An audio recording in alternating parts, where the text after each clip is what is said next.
Welcome and Happy New Year. Welcome to 2019, and this is the 50th podcast of Life, Passion and Business. My name is Paul Harvey and this is Life, Passion and Business. We're about helping you explore, finding your passion for life and the work that you do.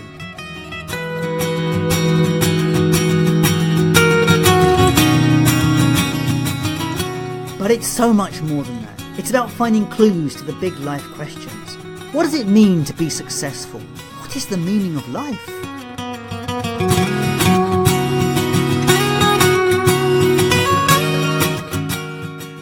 If you're looking for more, then join me on this journey where together we will discover through interviews, tools and tips how to live life full of meaning, passion and purpose. I hope you had a good Christmas break and New Year celebration. I'm just back from a city break in London with the family. Yep, we were staying in a flat overlooking the River Thames at Greenwich, and I got to be a tourist in my home city. We saw in the new year on the quayside watching fireworks explode over the London skyline. How do you feel about New Year? It has a special significance for the wife and I, as it was our first date some 25 years ago, hence the city break. So I have to admit I had planned to get this podcast out nice and early today, but between family, poor connections and a noisy environment, it did not happen. Gosh, it's now 11:35 on January the 1st and I have rewritten this intro several times, so now I'm just going to make the podcast. So how is New Year for you? Has it always been a positive experience? Do you feel good about New Year, or do you have kind of uneasy feelings about it? You see, New Year's Eve is a time for reflection, a time for thinking about what's gone before and what's coming. And it's not always represented good times for me. I've often struggled with it. Certainly as a young man, there was so much pressure to have a good time. You should enjoy yourself, go and celebrate, which normally involved drinking, I seem to remember. But I can remember there were New Year's Eve parties at clubs in London and being with friends and feeling very much alone. And I think it's this reflective aspect of New Year that kind of makes me feel somewhat ambiguous about it. And of course, as it is a celebration for the family here, it doesn't feel quite so serious, but I do find the Christmas to New Year process a bit of a kind of life standing still. The podcast changes that, of course, and that has given me more focus, and so here we are looking at the New Year transition, and I thought a good subject to discuss at this time of year would be vision, goals and how we address that. You know, why is it we put so much focus on this new year? Why is it we set ourselves up so much at this point in time? And okay, I get it. You know, the new year is a definite time marker and proof that what you said you would do either did happen or did not happen. And obviously in business we have this thing, as an entrepreneur you must have a vision. You know, and there's other aspects, what other books will tell you, the drive for goals and big vision is a key foundation of a successful life or business. And I have to say, I wonder if it's true. I have met people that never set goals and they fall forward in a life that flows with beauty and ease. And it's like, how does that work? A few years ago I did the 12-week year. Now that's a nice book, I've forgotten who published it, but I bought the book and it's about dividing the year into 4 chunks, and so you basically work a 90-day cycle to get stuff done. Well, I can say to you, I set a plan, I used the book and it did not happen. And I cannot tell you why it didn't happen. Well, I can sort of. And part of it was I couldn't find a strong enough goal or action that I could invest in that didn't slip away from me as I was through the project. And by the end of 90 days I had probably achieved about a quarter of what I set out to achieve. So is that a failing in me? a failing in the idea of goal setting part of me. It is hard to determine what I actually want in life, and this podcast certainly helps. And I've spoken about this a lot, about this kind of lack of direction from myself. And I have all the tools in front of me, and I can help other people do it. I can certainly help other people with this process, but I struggle to do it for myself a lot of the time. And in the past, what I recognised is that I didn't set goals, but I didn't choose. I didn't choose anything. What I recognise now was not choosing was actually a choice. And so over the past few years I have made conscious choice, and that has made a difference. And to some extent I choose the path of least resistance. As I said, this podcast helps. It gives me a routine, a process. So as I said at the beginning of this podcast, goals and vision is a big part of this time of year, and I thought I would explore it.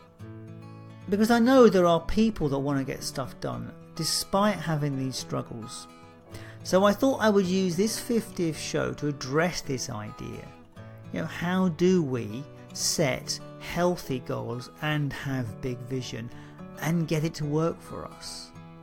So I invited two of my past guests to join me on the programme, and the reason I invited them is because they both have visionary projects that seem to be moving forward. Now, Simon Jordan was a guest on programme 3, and he's a brand and marketing man, and yes, we're in the similar field of business, but Simon has a new project and its birth and growth is relevant to this discussion. Now, my second guest is Susie Beaumont, and she was a guest in podcast 37, and her project is unfolding, but like Simon, she's made discoveries along the way that fly in the face of how we understand the traditional goal setting model. So this is an exploration of how the three of us have experienced the goal setting and the visionary field, and what it means to have a big vision and make it work for you. So here is the 50th programme of Life, Passion and Business.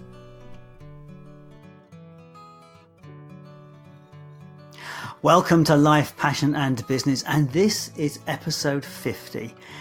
Did I think I'd ever get here? I had no idea, but it's amazing to be here. And today, as a special programme, I have two past guests that I've invited to enjoy the party with me. Well, the show with me. I've got Simon Jordan, and he was my third guest on this podcast. And I have got Susie Beaumont, and she was guest number 37. Now, what I know about these two guys is they both have vision, a big vision for where they're heading. And so I thought I would take the opportunity to explore big vision, because we're all told we need to have one, or at least some sort of vision. So I want to explore the idea of that today with my guests. So welcome, Susie and Simon. Thank you. It's lovely to be back. It's lovely. Yeah, I love what you've done with the place, Paul. And the last time I was here, fantastic. I love what you've done with the curtains. It's amazing. Yeah, they are good, aren't they? We're not in the same room, people. We are all speaking from different ends of the country. Well, actually, Susie and I are closer. Susie is the other side of Inverness, and I'm the other side of Inverness. And Simon's on the south coast now. Simon, you moved from Wales, haven't you? I'm in Dorset. Yeah, I'm down in Dorset. Yeah, down from the mountains to the sea. Well, I was near the sea. Yeah, very lucky to have moved down here. It's a beautiful part of the world. Yeah, so. Yeah, I know, Paul, you could have invited me to your house, but you didn't. No, I didn't. The other thing I know we all have in common is we're all runners, except Simon is a mad runner because he'll do 75 miles in a day or something stupid. Well, no, not quite. Well, I'm training for the next London Marathon, so I'm thinking, shall I go for a run this afternoon? Well, I don't know. I've had a glass of cider for Christmas. Did you do an ultra marathon or something? No, you know what? I had to pull out because I was training. Here we go, name dropping place. I was training in Lanzarote because it's a great place for triathlon and stuff like that. And I picked up a virus, and I could do sweet nothing for about 2 months. So I had to drop out of the marathon, ultra marathon. So, but I have got a mad thing called a Tough Guy which is like the initial. You've heard of Tough Mudder. That's coming up in January, which means we're cracking the ice. It's an 8-mile. Course of just ridiculousness. Anyway, it's all good fun. Yeah. And I know you do your morning runs, don't you, Susie? I do, yeah. I love my morning runs. I mean, I used to do half marathons and 10Ks and things like that, but now I just run for the pure enjoyment of just setting me up for the day. So I'm doing Brilliant. tiny, tiny distances in comparison to what Simon is doing and what you're doing, Paul. You recently did your 10K as well, Uh, but my yeah, 10K in September, yeah. I'm not sure where I'm taking the running. I know I miss it when I don't do it. yeah. I did 6K this morning. Well, say at 11 Well o'clock done. today, I did Brilliant. 6K. So yeah, I don't know. And I'm kind of tentatively thinking about doing a half marathon in March this year. Next year, March next year, because Oh, you there's could do one. it. You could easily do it. I probably could, but it is 20K compared to the 10, isn't it? So Yeah. it's It's just time on your feet. That's all it is. I mean, the things you don't have to do, think, oh, you've got to do marathons. You got just do what you were saying, Susie. Mm, It's yeah. just to get out. And like me, if I don't do anything for 2 days, I start to get twitchy. I think it's Yeah. great for mental health. It's being connected as well, Mm. and it's being connected to you, and you listen to your body. I just love it. I couldn't think of anything. If there's one thing I had to give up, it wouldn't be that. It's beautiful. It's a lovely thing to be able to do. That's how I feel about it. When I used to do the races, I actually just found it such a chore running because it was constant, oh, I've got to do 6 miles today, or I've got to do this Yeah, today. yeah. And now just going out, like you said, connecting with nature. I mean, my favorite run is running beside me in Culloden Woods and just Oh, beautiful. feeling nature and trees and connecting is just it really does just set me up for the day. And it doesn't matter whether if I go 2 miles or 6 miles, Yeah. it's irrelevant. It's just the enjoyment of actually getting out. And there are days where I'm just like, oh my God, I don't want to do this, but I never come back from a run going, I regretted that. So yeah. Well, isn't it weird? You're tired, and yet you think, right, I'm going to go for a run. Well, hang on. To do that, you're going to expend energy, but then Yeah. when you come back, you've got more You're energy. just How did that energized. happen? Yes, yeah. Yeah, You just absolutely. recharge the Duracell bunny, Yeah, Yeah, definitely. it's brilliant. Yeah, and I love the shower afterwards. Oh, anyway, this Yeah, is that's another the best. podcast from Runner's World. But interestingly, what this highlights here is the difference between the three of us in a way. Mm, You can have a vision, you can have a goal for your running, Yeah, or you can just run. yeah. And what a great kind of parallel with life. Because majority of people in the world do not have a goal in their life. They I just think fall forward.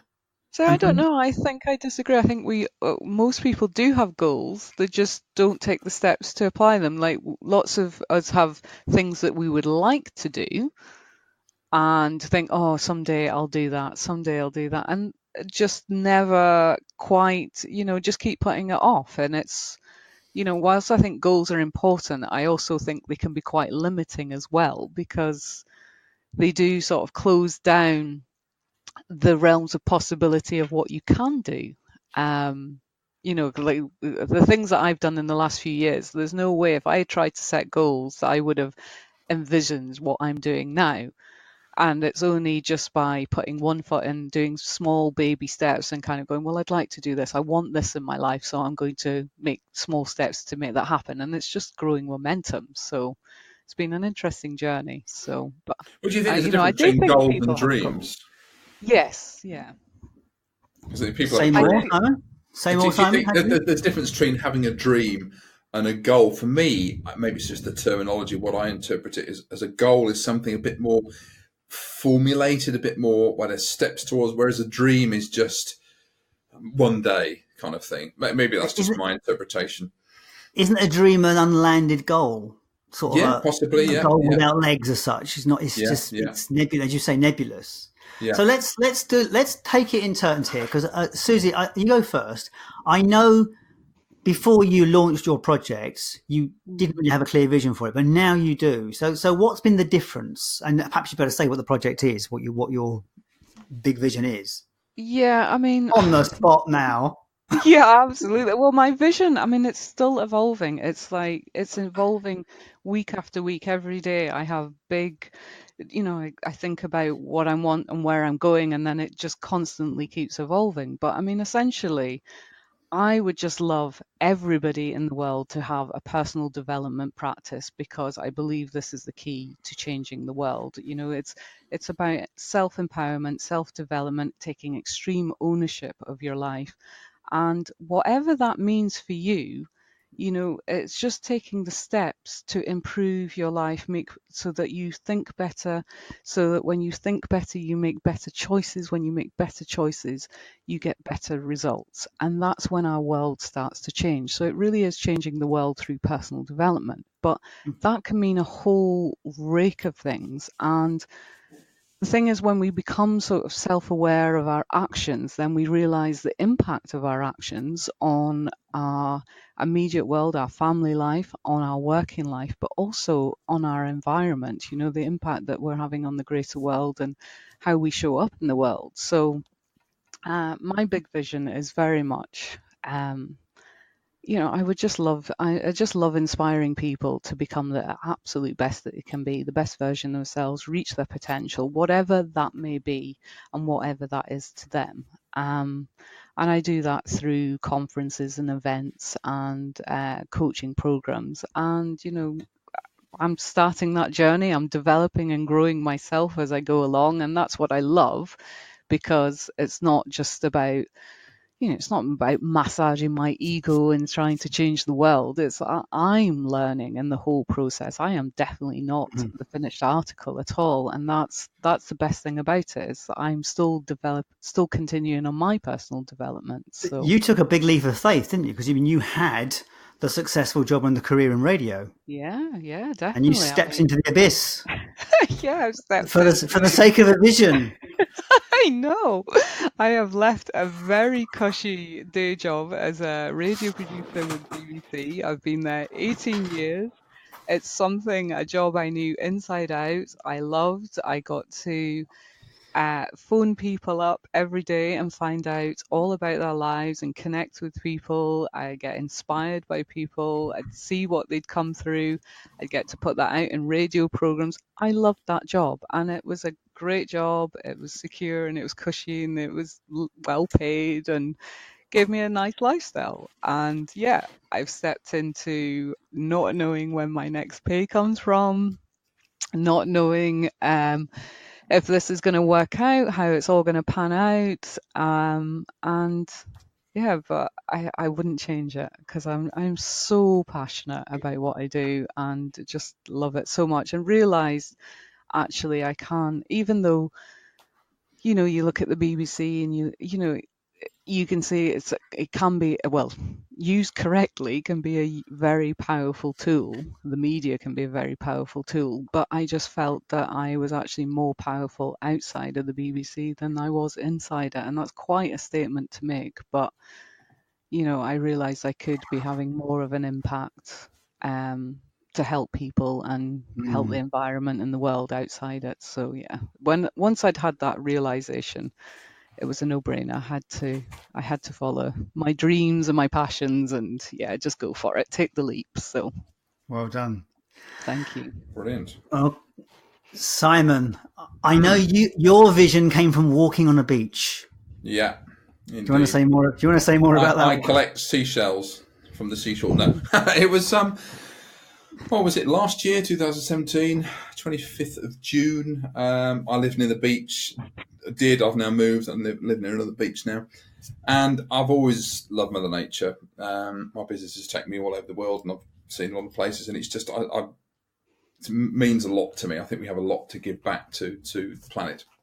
And I saw a dying seabird called a Manx shearwort, and it was dying because it had a plastic locking ring, the thing you find on your milk bottles. You take the cap off and there's that ring with horrible teeth on it. It's like a death trap to an animal. That was locked around its neck, couldn't feed. Long and short of it, the bird died. I then saw a video on Facebook of a small whale that had come into a port. It wouldn't leave, so they had to shoot it because it was blocking the way. They pulled it out, had stomach filled with plastic bags. Then that afternoon, I was on a surfing beach called Hell's Mouth, and there was so much plastic lit around. I see lots of people walking along, enjoying the view, and saying how wonderful it is and how great, but not picking up anything, even though there's three, in fact, huge recycling bins at the end of the beach walk. And I thought, if everyone just picked up 5 things from the beach, it would clear pretty quickly. And I thought, 5 things clear, that's an idea. So I went back. I'm very much just get on and do it. You get an idea, you run with it. I see an idea as a gift, and created the Instagram account, set up a website, and literally within 2 months it had gone global. It's phenomenal, absolutely phenomenal. And I've just launched. Well, it launches tomorrow because this goes out 1st of January. It will launch. Please join in as well. I want as many people as possible. It's called the Million Piece Pickup. And what's the Million Piece Pickup Pledge? And I'm asking for 550 people. Well, I tentatively launched this on Friday, the soft launch, and it's about 27,000 people. So, and it's just to basically do a pledge of picking up 5 bits of litter a day. Doesn't matter where on the planet you live. And it's using an app as well. But if you go on to 5thingsclear.com website, you'll see it, number 5thingsclear.com. And you go in there, and because if we have 550 people all picking up 5 pieces of litter a day, it will mean well over 1 million pieces picked up in 2019. But just from that initiative, that idea, I think it's very much about being in the universal flow and being receptive, being open, quieting your mind and listening to stuff that comes through and running with it when it comes through. That has taken me to Hungary to spend 10 days over there on a project clearing up the River Thames of plastic, which was a phenomenal project. We picked up over 10 tons of plastic, working with a company in Hong Kong.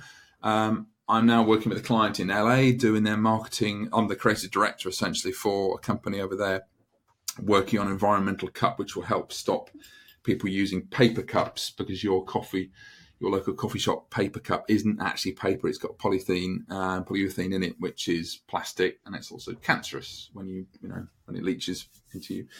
So yeah, it's just from that one idea, it's been phenomenal, and it's growing and growing and growing. It's as I said, it went global within 2 months. People from Japan, Philippines, Russia, all across the States, Canada, Africa, South Africa, all across Europe, using the hashtag, tagging me, getting involved. Just phenomenal, just from one idea. And in terms of, did I have a big idea for it? Not back then. Lots of things I've launched, I've thought, this is how I'd like it to go. And it's about just listening, being in touch with the universal flow. People know a lot about that, but it's the energy that runs everything, essentially, and call it the force if you want to be all Star Wars about it, but being in touch with that. And it has delivered. I've never created anything that has been so easy. I've thought, that'd be an idea. Bang, it's presented. I mean, 2 days before the guys in LA, I hadn't pitched about it. I hadn't written anything about it because I run a marketing company as well. And I said to my other half, Gene, I said, it'd be great to work with a company, actually help them market and brand and do the creative work on a company that's doing something big in the world with the environment. 2 days later, bang, they contacted me. From nowhere. I'd never heard of these guys before, and it's just it's amazing. That's some amazing alignment, isn't it? That's kind of power of intention. Oh, yeah, absolutely, yeah. It's phenomenal. So prior to this, I mean, I'll ask you first, Simon. Prior to this, have you had any? Were you always a big vision person? Have you always worked in that way in terms of setting goals, intentions and visions? Or are you more, you sound quite free flowing actually. It is very free flowing now. My marketing branding business, I set up 10 years ago next March.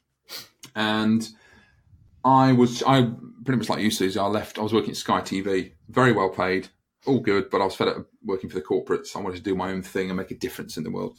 And I was chasing the dollar, causing a lot of stress, a lot of health issues, and just constantly, I've got to do this, got to do that. And social media was still quite small back then, nothing like the giants it is now.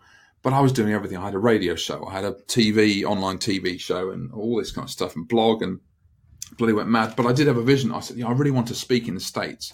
And the second year of my business, I thought, right, I'm going to start doing a video every week. And it was just adding value. It was marketing stuff. Jordan.tv was the show. And within 7 months, I was picked up, not off the street. I was picked up. Someone contacted me. I got all expenses paid to go and speak at an event over in San Diego. That was the vision. I wanted to be speaking over there. And that happened. But now, you know what? I just sit back and I will put the idea out there. but I don't attach anything to it, because when you attach stuff to it, you guys will know this, Susie, you will definitely. Okay. When you attach things to it, like, oh, I really want that. Well, if you want it, you're coming from a place of you're not having it, which is a place of lack, place of fear, whatever, stress.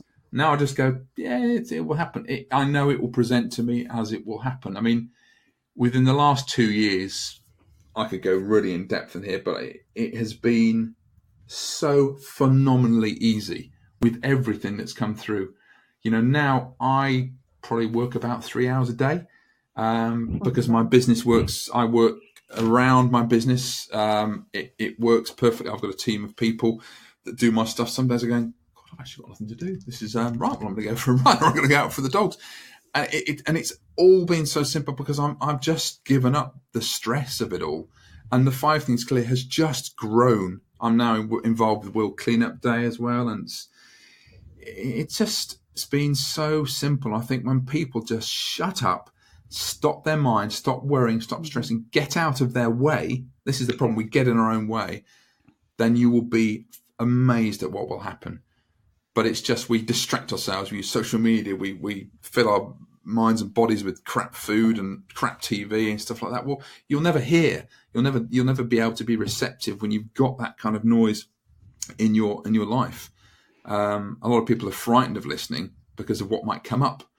The voices or whatever, not talking about schizophrenia or anything, but just, and in those moments of quietness, absolute gold will happen. I'm living proof of that. I'm not going to go into too much detail now, but it is just amazing. So yeah, that's my 2 penneth worth. What's your take on all that, Susie, for you? In terms of what Simon said, or in terms of you, how obviously you were working for the BBC, so that, I guess that's very structured and goal orientated.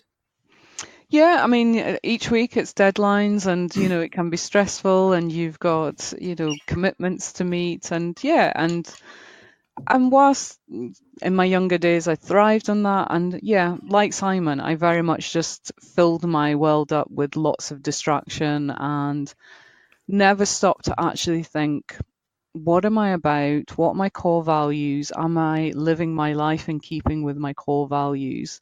And I kind of hit my 30s, and it was that moment where, okay, I've got the relationship, I've got the good job, I've got the nice house, the car, the money in the bank, and I was like, I'm not happy. I'm really not happy. Why? I've done everything that society expects of me. Or that, you go through school, you go to uni, you study, do what you're supposed to or is expected of you, and you just reach a point of thinking, is this it? Is this what my life is about? And I'd obviously had bereavements in my life that really just changed my whole perspective and started making me question where I was going and what was life about. And I remember reading this quote, and it said, when you learn about dying, you learn about living. And suddenly my whole ethos on life was like, well, if this is going to be me for the next 60 years, I'd rather just check out now, quite frankly, because why am I doing this? So, I went on a whole kind of journey myself just to find out who I was, because I really didn't know who I was, what I stood for, or anything. I was just living up to everybody else's expectations, family expectations, work expectations, and not actually asking, what does Susie want? What do I believe? So I started unpicking all those things. Like Simon said, creating space, giving up the stress and attachment. And now I'm, still in the early days. I'm in the first 2 years of my venture, and, love to get to the place where I'm like only working 3 hours a day. However, I am learning that lesson of, because I've really beat myself into the ground going, oh my God, I must get this, I must do this, and I must do that. And I'm like, okay, do you know what? Just do what you can and let go of the attachment. And I am realizing that flow is happening and life is becoming easier because I am letting go of the outcome. It's like what will be, will be.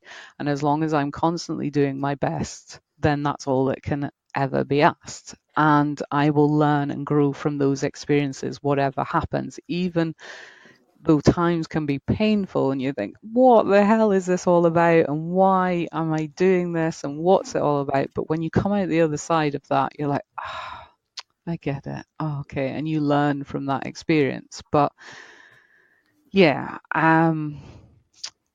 sorry, I've lost my train of thought. That's fine. That's fine. I think you've said enough about it anyway. You obviously, what you're saying here is about this idea of creating space, which is more that Simon said. What is interesting here is that what you're both saying is the antithesis of what people are taught within the business world or the business framework. It's like you are supposed to have a BHAG, a big hairy ass goal or something. You're supposed to be working and driving toward this 10-year plan, and you're supposed to be breaking it down to get there. I mean, most coaches that you go to, business coaches, will say, okay, what's your 5-year plan? What's your 10-year plan? And what we're saying here is, well, yeah, you can have one of those, but don't hold it too seriously. Hold it loosely. Well, it's what Simon says, when you get that idea, like I'm a firm believer, if an idea comes into your head, you are ready to put that idea into action because you wouldn't have had that thought in the first place. So soon as you have the idea, okay, what are the steps I can take towards making this happen? And, if you take those initial steps, then the momentum will just build from that point on. So, whilst I've got big visions and dreams of where I would like to go, at the core is coming back to, well, what's right in front of me? What do I actually need to do right here, right now, to make that grand plan happen? And not even think about the grand plan, just think about the small steps and just take them, and again, let go of the outcome. And that's what I'm doing. And I mean, I am struggling with it because I'm constantly at the moment being asked by various people, what's your 5-year plan? And if you'd said to me 5 years ago, what is your plan for Change Your World? There's no way I could have envisioned what I've set up. And, that it just wasn't on my radar. So when I said earlier about having a plan can almost be limiting, because I find myself trying to create a 5-year plan and I think I'm just closing down my vision here, because at this moment in time I've only got the experience and knowledge that I've got right here, right now. So that's limiting my beliefs. However, tomorrow I may learn something new, so that will change the goalpost again for the future, for that 5-year plan. So that's what I mean by it. It's just constantly evolving. Each day there's new ideas come in, and each day I just put into practice, put in the steps that I can to make that vision or that goal for that day that happen. So that's how I do. Can we get a bit messy and overwhelming at times, but that's the creative chaos. I love that bit. So what are your thoughts, Simon, on the business model that we're all taught and told to follow? Well, I think I sacked that off a long time ago. Listen, I did it. I did I think I've started saying there is no hustle in the flow. There are people like You're Gary. not a Gary Vee fan, then? No, I'm not. Big. No. I don't care how much money he's got. He looks the most unhealthiest entrepreneur on the planet. And, I've seen his videos and I've seen other people copying it out. And I remember there was one where he's outside this office and he's saying, people are going off to celebrate Christmas and have parties. And I'm here working and I've got meetings until 2 a.m. kind of thing. You think, well, that's really kind of sad. There are people out there. There is more to life than work. Absolutely. Don't be, Les Brown says, don't be the richest man in the graveyard. I don't care what you've got, car on your drive, or what house you've got. It's how, and there's the line which I absolutely love. I can't remember who quoted it. It's, don't think of your resting place in the soil, but think of your place in the hearts, your resting place in the hearts of men and women. And that can you say that? Can you say that again? Don't slowly? think of your place. Don't think of your resting place in the soil. Think of your resting place in the hearts of men and women. That is really nice. And it's just, what difference can you make? Yes, you can work. And I spent a long time stressing about, I came from the corporate life. I've been in the industry 27 years and I've done all that. I've taken the drugs and worked stupid hours and blah, blah, blah. And I think, for what? I would rather have a meaningful existence. This is just me. It's not for everyone. Not everyone wants to be a bloody hippie like I do. But I'm getting more done. I'm more connected. It's hard to describe. But I'm finishing up a book over Christmas called, From Chaos to Flow and Freedom. It's a very simple book. And it's just to get rid of that noise. And it's this, you've got to hustle. You've got to do this, got to do that. Well, you know what? If it's hard work, you're not doing it right. Because if you sit back and listen, and again, it's about, I'm not a huge one for meditation. I'm getting better at it. But it's not even that. It's just listening. I get most of my ideas when I'm out walking with the dogs, because I'm out and I'm being connected. The universe is phenomenally powerful, more powerful than you can ever imagine. And it will throw ideas. Susie was saying about ideas. Have you ever read a book by Elizabeth Gilbert's called Big Magic? She talks about ideas as being identities, and they will come to you. If you don't grab hold of them and run with it, they will move on to the next person, the next host. And I think that's true. We are given these ideas. We all have a path. And I see it, I've spoken about this before, maybe in the last interview we did, Paul. We're all in the flow, whether you like it or not. There are some people who are sitting back in their boat. This is obviously a metaphor. And they're enjoying it, and they're just looking around them, and they are going with it. There's no resistance. It's just moving with the flow, and they're seeing what comes up, and they're going towards it and being at ease. I mean, nature is all about ease. The tide doesn't battle to come in. The weeds don't battle to grow. But we as humans, as spiritual beings having a human existence, we're a bloody chaos of mess, because our egos get in the way. We try and control everything, and that's the thing. We try and control. You can't control the flow. But going back to this metaphor, there are some people who in their boat, I don't want to be in that boat, I want to be in that boat, and they say, I want to go upstream, and they're clashing into other people who are also being the wrong energy, and they're trying to control the flow, and that is creating health problems and all this kind of stuff. You see, it's all about balance. There is chaos and there is control, and it's order. That is the order of the universal order. And if there's too much control in your life, and I've seen this time and time, sadly, and I've lost people to cancer. Cancer is chaos. It's not always about health and stuff. It's about what's going on in the energy of you as well. It's where there's control. It's different with kids. This is a whole different conversation. That's just, when kids get cancer, that's just not right at all. Cancer isn't right. My brother's got it at the moment. It's awful. He's stage 4. But when there's control, there has to be chaos. And I've done it myself when I've tried to control, and I've suddenly so much chaos has come in. And if there's too much chaos, there needs to be control. So there needs to be a balance. But we fill our heads with social media. People grab for the phone as soon as they wake up. What's that doing for your head straight away? And it's all that data.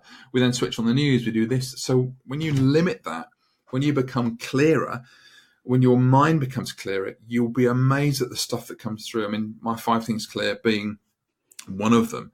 Us moving here, we were working out last night. 2 months ago, we hadn't even thought of moving here. I was happy up in my mountain in Wales, and it all just happened. And suddenly the flow of the river was unbelievably fast, and everything fell into place. My other half, Gina, she got a job at the National Trust, and we're like, okay, we need a house. Well, if we're going to have a house, I want it to be near the beach. I need to have enough room for my kit. So I had a gym at my other place. We need office. We need all this stuff. I want it to be near the beach, blah, blah, blah. And we said, you know what? We're not going to stress about it. It will come, because everything's meant to be. And we got this place, and Janie's got her own yoga room. I've got the gym. I've got an office here. I mean, it's ridiculous. This isn't me saying, hey, look at me. What I'm saying is, when you just shut up and listen and don't put stress and things onto it, amazing things will happen. And then when they do, we still, that can't be right. I don't deserve that, or whatever. And you think, oh, God, shut up. You do deserve it. You do deserve to be happy. You do deserve to be loved, to be brilliant, to be adored, to be successful, to have money, all of that stuff. But you know what? We look at it and go, oh, no, I don't. Of course, a lot of people have that vision that to be successful means the grind, means the hustle. Yes. And so they have to create that to be successful, or they think they do. And so the universe provides that. It's an old paradigm, and it's not working anymore. There is a huge shift. In fact, we're getting spiritual for a minute. The feminine energy is coming in now. So you're like this, Susie. But it's coming in. There are too many yang women out there who are thinking that they've got to wear testicles to get on in business. Bullshit. Excuse my French. It's not. You don't. We in fact, we need to become, men need to be more feminine. We're the guys that start all the wars and don't communicate properly. But there are women who find that, well, we've got to be stronger and do this. And you know what? I've seen a lot of women get into a lot of problems, health-wise, relationship-wise, financially-wise, because they're stepping too much into the yang. No, you women are yin. We've all got yin and yang inside us. But, you know, us guys need to have a little bit more yin. It's about balance, you see. And when you're off balance, shit's going to happen. It's as simple as that. The universe has to be in balance, like the flow. When I want to be in that part of the river. No, just get bloody balanced. So, you know. I was at a talk, and I've mentioned this on the podcast a couple of times, and I really must find the lady's name, actually. But she's a cosmologist, but she's also a healer. But she was saying, as a cosmologist, you know, they've done the work. They've looked at matter to the nth degree down at matter. And when they look at matter, they can see it's 99.99% no thing. Mm-hmm. And what's left is a series of vibrations of energy patterns governed by the laws of physics. So when you kind of get it to that everything is energy, of course, anything is possible. Yeah, absolutely. And it's about being in balance, just being in balance with the energy around you. Yeah. But it's also listening as well. It's listening. You are listening to energy. You're listening to that energy, that flow. Yeah, but being aware also. I mean, I went up to London for meetings and various different things. Last week, was it? No, but yeah, I went to Manchester last week. I can't remember what day it is. And I came back and I become more receptive to the energy. And there's a lot of negative energy because people are rushing for work and there's all that stuff. And as an energetic being, we are all energy. Everything is energy. We can pick up on that. And it's, you know, that can cause stress. It's about being aware of that and knowing the techniques just to strip that stuff away. And you're probably thinking at this moment, well, that guy's really on some kind of weird drugs. No, believe me, I've been there. I've done the corporate, worn the suits. But the more I learn about this, the more I think, bloody hell, it's so obvious. And yeah, it's so simple. We just complicate everything. So, yeah. Yeah, I've had a similar. I was just going to say, I've had a similar thing. A lot of people, because I live in the Highlands and Inverness, and a lot of people keep telling me what I'm doing will not work up here, and I need to move to London, to Edinburgh, to Glasgow, Manchester. And, you know, I've been really torn with this. And I've had this experience recently where I've just been looking after a friend's flat in Edinburgh. And I was so excited about going to Edinburgh and, like, you know, hanging out with my mates and just living in Edinburgh, cool city. And I actually was just, you know, I was out for my morning run going, what am I missing being down here? You know, why is it that people think I need to be here? And I was like, what people do not understand is what I've got in the Highlands, where this is my sanctuary. This is just a place of healing energy where I feel alive. And I don't have that negativity and stress and, you know, surrounded by people stressed out on the tube and traveling and what have you. I have space and I have beautiful mountains and lakes and, you know, trees to see. And it made me actually realize, you know, like, no, they don't get it. Like, I've been in this real conflict about, oh, maybe I need to move because of my business. And I was like, no, I am exactly where I need to be. You're absolutely right. You know, to get back into that flow and create what I need to create here. This is the place. And yeah, it's just interesting that you said about that. But I also wanted to pick up on what Simon said about, you know, just being in that flow and things happening and it just happening with ease. One of the fundamental things is that we have to get our mindset right first. I mean, you've obviously done a lot of soul searching, personal development, Simon. You know, you know, you can tell that is just oozing out of you now, and you're in flow. But, you know, anyone sort of listening to this and thinking, well, I'm not there, and things don't go easy for me, and I'm struggling, and life is bloody difficult. You know, the first place that we have to start is becoming super self-aware and becoming of the conflict that we have and what we're doing that goes against our energy and our flow and our happiness and our joy. You know, and I had a friend the other day and he's gone traveling recently and he was, you know, just in real conflict. He was just like, I don't think I set my intention about what I wanted to get out of this, you know, out of my travels. And I said, well, how about just, you know, making a list of the things that bring you joy and the things that don't, and just look at those two lists and work out how much time you spend on those activities that bring you joy. And, he went away, did that, came back, 24 hours. He says, okay, so I had a night of not drinking and I had 10 hours sleep. And he said, I feel recharged, I feel better. And I said, okay, so you've been doing the party and lifestyle because that's what you thought you had to do. But how much of that was actually bringing you joy? And that's what we're so conditioned by in society. Well, this is what you do. You go to work, you work these long hours, you party hard, you play hard, you work hard. And yeah, it's just creating a whole kind of mental stress and, a society that's breaking down and, no community, no everything. We're being killed by convenience. And Oh, God, yeah.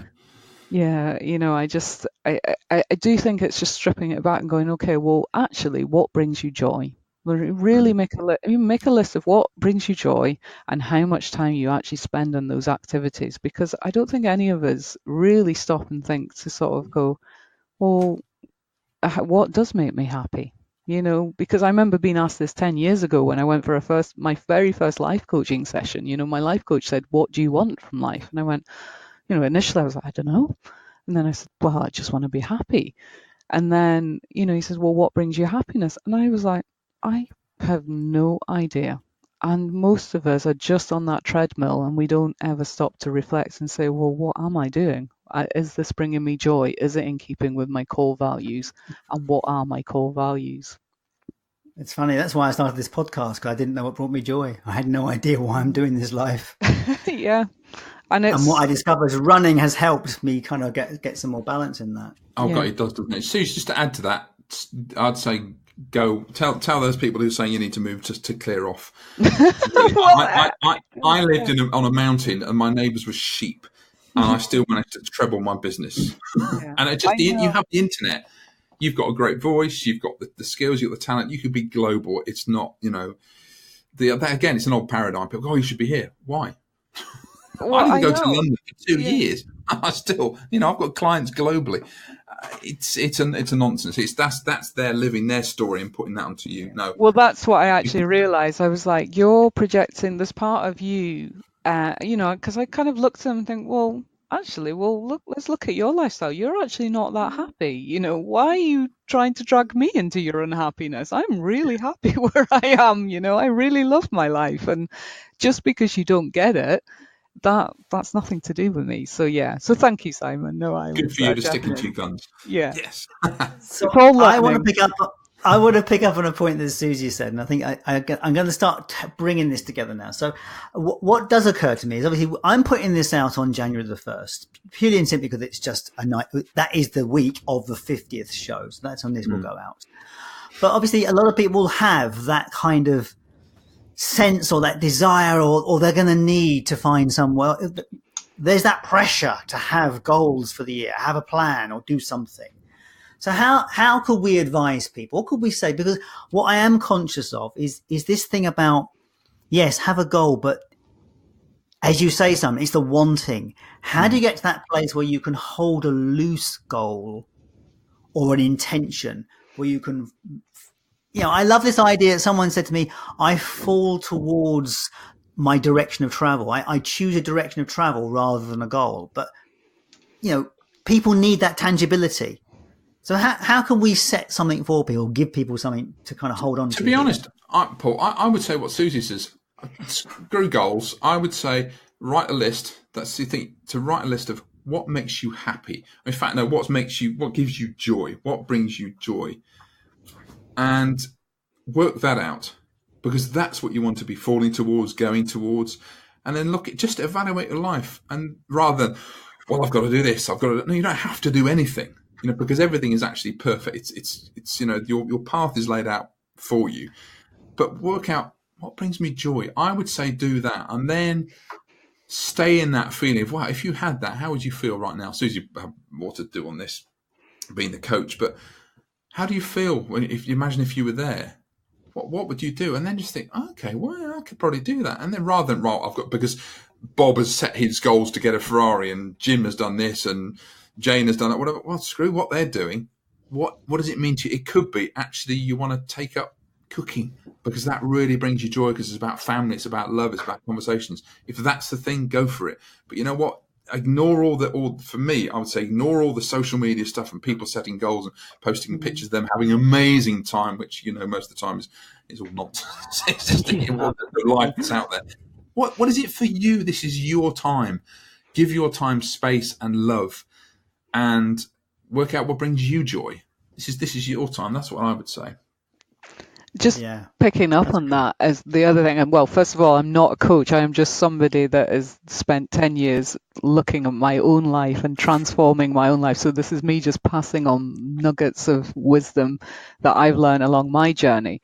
But one of the things... I'm going to stop you there, because I think you are a coach. You just don't have the label yet. Well, I know it comes down to these qualifications and stuff. And I pass on my nuggets of wisdom, and I know I inspire people, but I don't know. I feel uncomfortable with the label, I suppose. But just in terms of filling your, the joy, once you've worked out that thing, I mean, one thing that New Year's resolutions, it's all about giving up stuff, it's all about, sorry, my cat is sat all on the keyboard.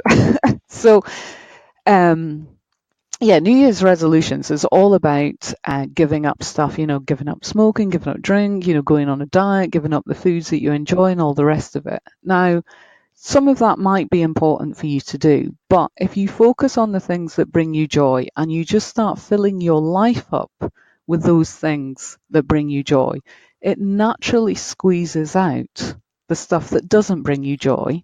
So you don't feel like you're actually giving up something. You're just, you just don't have room for it anymore. It's because your life is filled with all the other stuff that, is serving you and is giving you meaning and connection and community and purpose. So you don't even think about the other stuff. It just naturally, organically squeezes out of your life, but it's one step, and it's just trying to remember you don't have to do it all at once. We all fundamentally know one area that we need to work on, and it's just target that and go, okay, is it essentially I need to get more sleep? Do I need to spend more time with my family? Do I need to exercise more? Or, work out why you're doing these things, because if you're thinking why, it's because society says I said, or it's because on social media, or because it's for my health. But okay, if you're doing it for your health, that's great. But is it because you want to live longer? Is it because you want to be around your family? Or is it just because you think you should do it? Because if you think you should do it, then that is never going to be a motivating, inspiring reason for doing it. So, take the things, try new things. I think that's the key to things. Because sometimes, if you're trying to work out what brings you joy and you don't have a clue, then the first step is to actually just try new things and go, okay, I've tried this. No, I've discovered I don't actually like that. Actually, I don't like running, or I don't like yoga or meditating or whatever it might be. Work out what is right for you and, close out everybody else and everyone else's influences. Just try new things and take it from there. Love it. Brilliant. I love it. And it's so, so true. Because at the end of the day, if you want to be inspired, you've got to go and do something inspiring. But if you don't know what that is, you've got to try a lot of things. Yeah. And it's, that can be challenging if you've not got self-esteem or confidence issues, you feel a bit nervous. And, that's another reason why I set up what I do, because if I had not had Alistair, the life coach that helped me, I met 10 years ago, he became, and it still is, a positive role model in my life. Now, had I not had that role model, it wouldn't, who knows where I would have been. I certainly wouldn't be the happy, healthy individual that I am now. I might not have even been here today, with the challenges that I experienced. But what I set up Change Your World for is because I wanted to be a role model, not just me, but like bringing all the speakers and the platform that I create so that people could learn from others, because I don't think we've got role models in society anymore. We don't have inspiring bosses. We have family that are struggling around us. And even if you do try to improve yourself, they can be really threatened by that, so that they they can criticize the positive changes that you're making. And, we tend to not, everyone's just dealing with their own battles. So, there's no kind of positive influences anywhere. So, Well, if you look at social media, you look at exactly. What you should, and certainly young girls, they look at the types of Kim Kardashian. Well, I need to look like that. God, So there's young teenagers, barely teenagers, having plastic surgery. I know. Like, what is going on? I know. Why are they? That's because we've replaced the idea of leaders with celebrity culture. Oh well, I love the line, and like, don't shoot the messenger. But when we stop making stupid people famous, and it's just like, what, people are famous for doing what? I mean, I don't want to be led by someone who's been on a reality TV show. Yeah. No, when I was a kid, the famous people were actually athletes or people that had done something, or people that. I mean, I remember when one of the British team climbed Everest. Guy with the glasses and the beard. I can't remember his name now. But I remember Chris Bonington. Chris Bonington. I remember following Bonington's route up Everest. He was a role model in a way. Yeah. Absolutely. These people are trained. I mean, you think now, I haven't watched the program, but like Gogglebox. So you're famous for sitting on a sofa while watching TV? While you're doing it. What's going on? Really? Anyway, we can get into this one. This is a whole new can of worms to open. This isn't to slag people off, but just Susan, be aware of what influences your if you're surrounding yourself with social media and TV programs and soap operas, things like that, is that a positive influence? Does it make you does it add joy to your life? Does it add fun? All that? Does it add love? Well, if it doesn't, what do you want more of? Well, what I would say though about social media, used positively, it is an amazing resource. Oh, of course, there are people out there on social media that are doing amazing things, but it's tap into those people, Present company included. Yeah. Oh, thank you. But it is that thing of it's the same as media. All these influences, they can be used in such a positive way. However, we have to take ownership about who we choose to connect with and follow and who we're going to tap into. So, I mean, there's social media, Facebook, all these, there are amazing people out there that are doing inspiring things. Just tap into those people, and learn from other people that are making positive changes in their life, connect with them, I mean, that is the beauty of social media. It can connect you with people and create communities that normally you wouldn't be able to tap into, you wouldn't have access. So that is the positive thing, but it is up to the individual to take ownership about who they engage with. But that's the challenge. Yeah. Thank you, Susie. So I'll put it over to the user. Do you want to have a last word, Simon? I think I've said the bit. I think I think for the new year, look at what brings you joy, but also look at yourself in the mirror and go, you know what? I am loved. I do love me. Look at you. Don't judge yourself. What does it say? Comparison is a great line about comparison. Don't compare yourself with other people. Be you and start looking after you. Because if you don't love you, you're going to attract people who will misuse you, or attract situations which will misuse you. So you've got to start with you first. If you're going to be a force for good on the planet, you've got to look after yourself and look at what you're doing and who you are.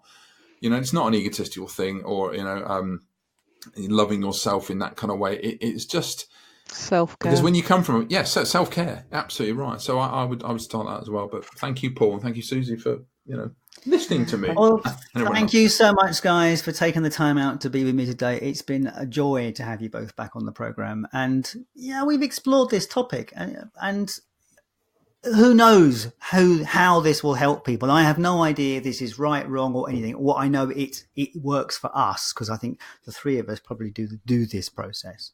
So thank you for the time and attention and being here. It's been great to be with you guys. Thank you. It's been wonderful. My pleasure. Lovely to talk to you, Simon, again. And you thank too, you, Susan. Paul. Thank you. Thank you, Paul.